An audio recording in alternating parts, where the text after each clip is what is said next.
If you like to see your cards go booms, this is your month.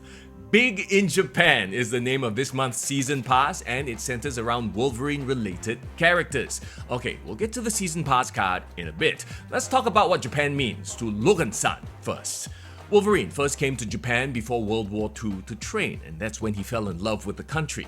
The second time he came back was after the war. Now, this was when he met a woman named Itsu. They fell in love, got married, and she became pregnant with their son. Unfortunately, Itsu was killed by the Winter Soldier, and Wolverine left in disgrace. But what Wolvie didn't know was that the son who he thought was dead was actually still alive, cut out of Itsu's womb. Now, we'll come back to this son in a bit. Wolverine traveled to the mountain home of Muramasa and had a sword made out of his anger. A sword so powerful that it could kill Wolverine himself. That sword is the Muramasa blade. Oh, by the way, the son that he didn't know was still alive, his name is Daken. Now, originally named Akihiro, the people of his town referred to him as Daken or mongrel, a slur on his mixed heritage. So Daken or Daken, however you want to pronounce it, inherited his dad's healing factor and retractable claws, and also has pheromone manipulating powers. Now, for the longest time, he sought revenge against his father for abandoning him, was part of the Dark Avengers, the Brotherhood of Mutants, spending years as a supervillain and sometimes anti-hero. Okay, back to that Muramasa blade, the sword that can disable superhuman healing.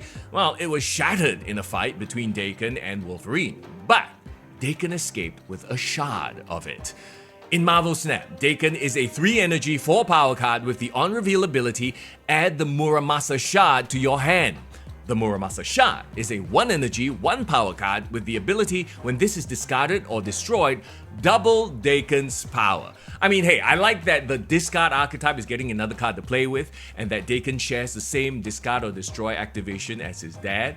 But yeah, we're gonna see Daken a little bit more in destroy decks, I reckon. So your Venom, Carnage, Deathlock, Killmonger, you know, the regular destroy enablers, they're gonna help you double Daken's power when they destroy his shard. So essentially, Daken is a 4 energy for 8 power with a little bit of work, but I mean, come on. We want a little bit more value out of that card, don't we? Okay, you slip in Moon Girl to copy the shard in your hand, and now you can double Daken's power twice. You might also want to consider cards that can buff Daken so you get more value when he doubles. Cards like Nakia, Okoye, Shuri, and especially Forge, who's a 2 cost, so he curves very nicely into Daken.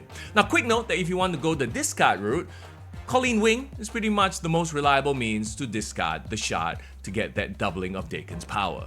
Hey, let me know if you're picking up Daken and how you intend to use him. I think it'll take a while to figure out the best way to play Daken. It's definitely a card you want to pick up if you enjoy deck crafting, right? Especially in the Destroy archetype. However, if Destroy is not your cup of tea, then you can skip this card. Heck, you can skip most of this month's cards because they're mostly Destroy-centric, which is why